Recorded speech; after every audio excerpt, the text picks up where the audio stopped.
ने एक monetary policy में ब्याज दरों में कोई बदलाव नहीं किया है और उनका पूरा फोकस इस बात पे था कि महंगाई अभी भी एक बड़ा कंसर्न है। उन्होंने कई बार इसको अंडरलाइन किया कि फूड इन्फ्लेशन एक बड़ी चिंता का कारण है, क्योंकि आम आदमी की ज़िंदगी में वो सबसे ज़्यादा असर डालता है और पूरा फूड बास्केट महंगा है मल्टीपल रीजन से। और ग्लोबल्स जो इस वक्त कंसर्न्स बने हुए हैं यूएस में, चाइना में या जापान में, उन सब को देखते हुए अभी भी आरबीआई का ये मानना है कि इन्फ्लेशन की टारगेटिंग ही करनी चाहिए। वो इस बात से भी सहमत नहीं है कि इन्फ्लेशन टारगेटिंग करते समय फूड बास्केट को अलग रखा जाए, जो एक सुझाव दिया गया था इकोनॉमिक रिव्यू में। तो पूरी पॉलिसी को कैसे समझें, देश की आर्थिक दिशा को कैसे समझें, इस पर बातचीत करेंगे। हमारे साथ यूनियन बैंक की चीफ इकोनॉमिस्ट एडवाइज़र कनिका पचरीचा जी हैं। कनिका जी, बहुत बहुत स्वागत है आपका सीएनबीसी आवाज़ पर। जी, पहले तो एक सरसरी नज़र से मुझे ये बताइए कि आज आपने पॉलिसी सुनी होगी, आपको क्या थ्रस्ट लगा कि गवर्नर साहब क्या सोच रखते हैं? देखिए, हमें ये लगा कि इनफैक्ट हम गवर्नर सर की बात से एक्चुअली पूरी तरीके से सहमत हैं, क्योंकि 2 बातें हैं। पहली बात उन्होंने बोली कि जब हम महँगाई के दर की बात करते हैं या पूरे इन्फ्लेशन की बात करते हैं, जैसे जून में आया 5%, उसमें जो फूड इन्फ्लेशन था, वो था 8.5%, 8.3। पर फूड को हटा दें और फ्यूल को हटा दें, मतलब एनर्जी प्राइस को हटा दें, तो जो कोर इन्फ्लेशन होता है, वो था 3.1। तो सब लोग कहने लगे कि ये जो 3.1 को देख के लोगों को लगा कि आरबीआई को या तो स्टांस बदल देना चाहिए या रेट कट के बारे में एटलीस्ट 1 या 2 पॉलिसी बात सोचना चाहिए। मगर गवर्नर ने क्लियर कर दिया कि ये जो फूड इन्फ्लेशन होता है, ये एक आम आदमी के लिए इतना इम्पोर्टेंट है कि इसके हिसाब से उसकी इन्फ्लेशन की एक्सपेक्टेशन बनती है। क्यों महँगाई के बारे में आगे क्या सोच रहे हैं ये बनता है, और उसको अगर हम आगे कनेक्ट करें, तो जब महँगाई ज़्यादा लगती है, स्पेशली फूड में, तब हम ज़्यादा ऐसे एसेट्स में इन्वेस्ट करना चाहते हैं जो रिटर्न भी फिर उतना ज़्यादा दें। तो हम डिपॉज़िट्स के अलावा सारे रिस्की एसेट्स ढूँढ रहे हैं, जो एक आम आदमी आज की रेट में इन्वेस्ट कर रहा है, जिसको हम बोलते हैं या तो रियल एस्टेट में या गोल्ड में या इक्विटी में। इससे बैंक्स के लिए भी फाइनेंशियल इंस्टेबिलिटी क्रिएट हो रही है, क्योंकि क्रेडिट की डिमांड ज़्यादा है, ग्रोथ अच्छी है, पर दूसरी तरफ से आम आदमी के लिए भी ठीक नहीं है, क्योंकि वो सारे रिस्की एसेट में पोजीशन ले रहे हैं, बट जो ट्रेडिशनली रिस्क फ्री या रिलेटिवली लेस रिस्की एसेट्स थे उसके बारे में नहीं सोच रहे। तो गवर्नर ने तकरीबन 5 से 10 मिनट पहली बार इस पॉलिसी में सिर्फ फाइनेंशियल स्टेबिलिटी के बारे में बात करने में लगाया। हमें लगा कि ये बहुत ज़रूरी था, उनके टच पॉइंट्स एकदम राइट हैं, और ये सब फूड इन्फ्लेशन से कनेक्टेड है, और आरबीआई तो खुद 4% इन्फ्लेशन टारगेट, उनके इन्फ्लेशन टारगेट भी है। तो ओवरऑल थोड़ा हॉकिश थे, मतलब थोड़ा कॉशन उन्होंने दिखाया है अपना इस पॉलिसी में, जो हमारे हिसाब से सही है। ये आगे जाके यही दर्शा रहा है कि उनको कोई जल्दी नहीं है रेट कट करने की, जबकि ग्लोबली जैसे आपने बात की, यूएस में जो सेंट्रल बैंक है, उन्होंने तो थोड़ा सिग्नलिंग कर ही दिया है कि सितंबर में ही रेट काटने आ रहे हैं। तो ये अपने हमारे अपने फंडामेंटल के हिसाब से क्या आगे की दिशा है वो उन्होंने क्लियर की, और हमारी हमारी समझ से ये बिल्कुल सही थी। ओके, कनिका जी, आपने ना चक्रव्यूह बना दिया। अब ये रिस्की एसेट्स में लोग पैसे लगा रहे हैं, बैंकों के पास डिपॉजिट्स नहीं आ रहे हैं, महंगाई ऊपर से लगी हुई है, तो ये इसका वे आउट क्या है? इसमें एक चीज़ और जोड़ देता हूँ मैं आपको। अगर आपकी क्रेडिट ग्रोथ 15-17% एक्सपेक्टेड है, तो वो बहुत मैच नहीं कर रही, क्योंकि नॉमिनल जीडीपी के बराबर होनी चाहिए। 12% इज़ गुड इनफ। अगर आपका मान लीजिए 7% जीडीपी लेके चल रहे हैं और आप 4% इन्फ्लेशन, तो 11-12% से ऊपर क्रेडिट ग्रोथ भी नहीं होनी चाहिए। अब ये एक ऐसी पिक्युलियर सिचुएशन बन गई, आप बताइए कैसे इससे डील किया जाए? देखिए, कभी-कभी सिचुएशन को डील करने का तरीका ये होता है कि जो हम अभी कर रहे हैं, जो हमारा अभी का जो रेट्स, जो स्टांस है, हम उसी को ही आगे लेके बढ़ाएं, उसमें बहुत जल्दी ना मचाएं स्टांस को बदलने की या रेट कट करने की या साइकिल को बदलने की। इसका वे आउट जो है ना, आरबीआई ने खुद दिया है अपनी। आरबीआई एक फाइनेंशियल स्टेबिलिटी रिपोर्ट निकालते हैं, तो पहले क्रेडिट डिपॉजिट को समझते हैं, फिर महंगाई पे भी आते हैं। तो क्रेडिट डिपॉजिट के लिए आरबीआई ने बोला है कि जब हाई ग्रोथ फेज होता है जिसमें हम अभी हैं, हमारी ग्रोथ 7 to 8% चल रही है, 8.2% थी लास्ट ईयर। इस बारी भी आरबीआई ने बोला है कि इस साल भी जो ग्रोथ है, मतलब किस लेवल से इकोनॉमी बढ़ने वाली है, वो 7.2 होगा। अभी इन टाइम्स में ऐसा होता है कि क्रेडिट ग्रोथ जो 10 साल बाद बढ़ रही है, वो नॉमिनल जीडीपी ग्रोथ से थोड़ा डेल्टा रख सकती है। मतलब नॉमिनल जीडीपी ग्रोथ 11% है, तो क्रेडिट ग्रोथ आजकल 14 से 15% चल रही है, ऐसा होता है।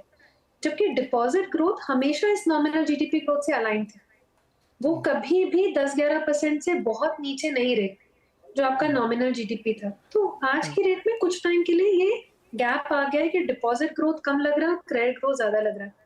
अच्छा, अब इसका सोल्यूशन क्या हो सकता है? तो वो भी आरबीआई ने खुद ही बताया कि ऐसे पीरियड में कई बारी बैंक्स खुद ही फिर सिलेक्टिव होंगे क्रेडिट के लिए, और क्रेडिट डिमांड अपने आप कम होगा। डिपॉजिट कम है तो बैंक्स फोर्स, मतलब बैंक्स को एक फोर्स हो जाएगा अपना क्रेडिट ग्रोथ कम करने के लिए। और आरबीआई तो खुद सीडी रेशियो पे भी एक एम्फोसिस रखते हैं, एटलीस्ट बैंक बोर्ड्स को कहते हैं कि उसको देखें। तो एक नेचुरल करेक्शन आने की बात होती है, उसमें एक टाइम लग सकता है जो लग रहा है। दूसरी तरफ से डिपॉजिट, ये बोलना सही नहीं है कि बिल्कुल नहीं है, पर एक आम आदमी अगर पैसा डिपॉजिट में ना रखे, मतलब हम अपना कासा में, करंट अकाउंट, सेविंग अकाउंट, जो लो कॉस्ट डिपॉजिट है उसमें ना रखे, या तो एफडी रखते हैं, एफडी भी नहीं देखते तो रियल एस्टेट, गोल्ड और इक्विटी भी रखते, वो भी पैसा घूम के, चाहे म्यूचुअल फंड के थ्रू, चाहे किसी और चैनल के थ्रू, वो बैंक में ही आता है पैसा, या सिस्टम में ही होता है।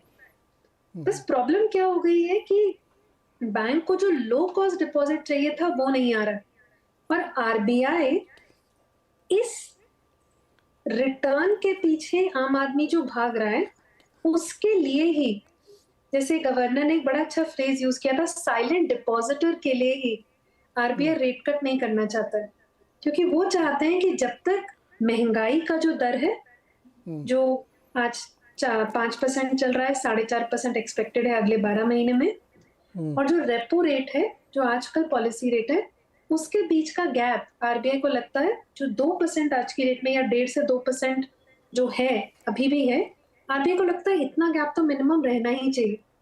जब यहां से और कम होगा, या लगेगा कि फूड इन्फ्लेशन कम हो रहा है, तब आरबीआई रेट कट की तरफ आएंगे।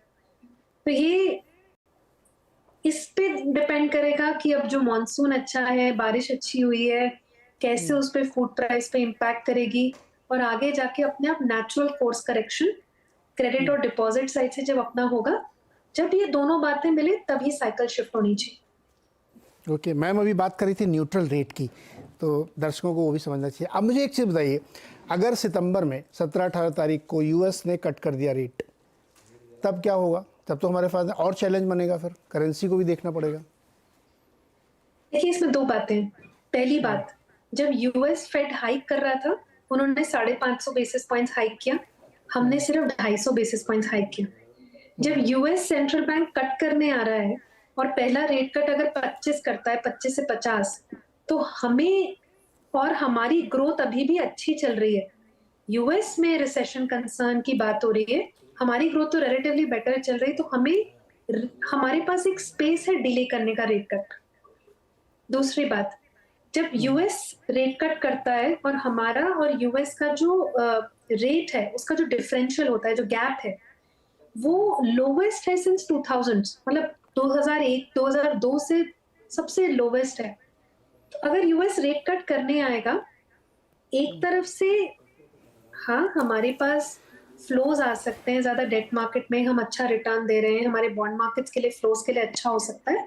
पर हाँ, आगे जाके ये होता है कि अगर हमारा और यूएस का जो रेट गैप है, जितना वो बढ़ता जाता है, तो रुपी के लिए एक sort of fundamental depreciation pressure आता है। पर उसकी बहुत चिंता की बात नहीं, हमारे पास बहुत रिजर्व्स हैं, हमारे पास, आरबीआई के पास तो इतना एमिनिशन भी है टू, जो वोलेटिलिटी है करेंसी में, उसको जी, कंट्रोल करने के लिए।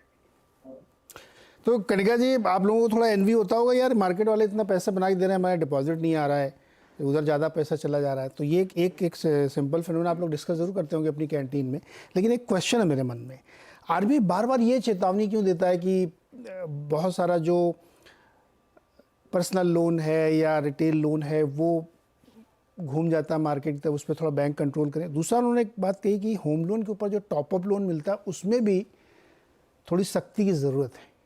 ठीक लगता है आपको ये?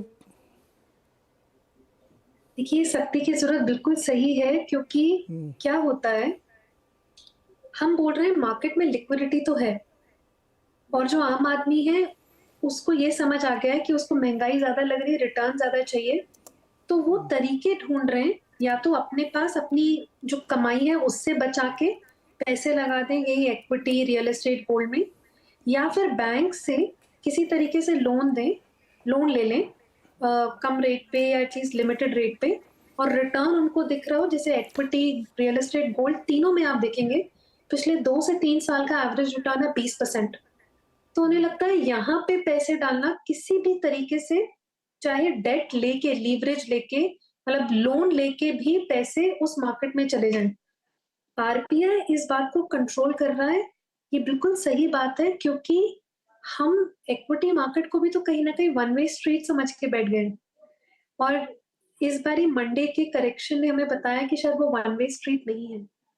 तो रिस्क एडजस्टेड रिटर्न जो लोग थोड़ा भूल गए हैं या उसके बारे में इतना समझ नहीं रहे, वो भी अपने वो भी ध्यान में रखना बहुत जरूरी है। इसीलिए आरबीआई जो कर रहे हैं ना कि हाँ। जहां जहां पे पॉकेट्स, क्योंकि इन्हीं सब लोन में फिर स्ट्रेस आ जाएगा बैंक्स के लिए, तो जहां भी जी। क्रेडिट एक्सेस है, लिक्विडिटी ज्यादा चली गई है उस किसी सेगमेंट में जहां लानी नहीं चाहिए, या बैंक को नहीं पता या किसी एंटिटी को नहीं पता है कि वो पैसा दे रहे हैं पर वो जा कहाँ रहा है, स्पेशली रिस्की एसेट क्लास में जा रहा है, तो बेटर है कि वहां पे थोड़े कर्व्स लगाए जाए।